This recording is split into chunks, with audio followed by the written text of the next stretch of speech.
Brian, can I ask you a few questions? The monitoring system at the Mount Vista station will be started end of August or end of July this year? End of July, we're hoping for, yes. Okay. And it will be 24 hours monitoring system, 24 hours a day, 7 days a week, 365 a year-round, it's continuous? For some pollutants, yeah. On the slide on that item, the ones that were continuously monitored were listed, and then the ones that were based on batch samples that were taken, sent to the lab, those are listed. The sampling frequency on those is the standard every 6-day sample. So it's a 24-hour sample, continuous sample for 1 day out of 6. And then it cycles to the 6 more days, then there's another sample. So over a period of a year, you'll get 60 samples or so, which is pretty good for doing an annual average. Okay. The reason I ask you that question is because over the years I did notice, and I also got quite a lot of call from the constituent, that the release of the pollutant is generally off hour after hours. And then sometime where I live in the middle of the night, even at 12 o'clock in the middle of the night, I can see a cloud in the Lehigh area, but other areas are so clear. Okay.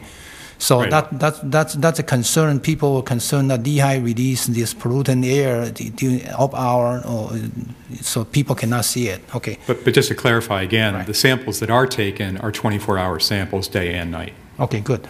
On the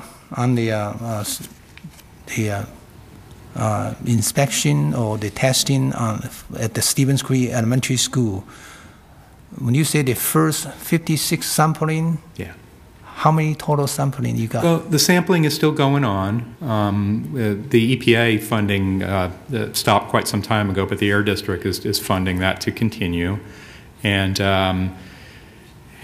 probably can't go indefinitely on that, but, there'll probably be at least a few more samples. We could have as many as, 10 more, I suppose. Maybe a little bit more than that. So, okay. At some point we need to shut that down and move the equipment somewhere else. That was never going to be a permanent monitoring site. Sure. So the result after first 56, any other result, any comparison of the result? Because my understanding during the testing of Stevens Creek Elementary School, Lehigh was shut down for maintenance for some time during that period. Well, yeah. This last year has been a low year for production, not only for them, but for a lot of industries. And so, sure, there are going to be days where samples are taken where they're not operating. But there were definitely days where the opposite was true, where we were sampling and they were operating. So that's why you want a long period of record. Okay. You want to get as many samples as you can. Yeah. Sure. Okay. Thank you.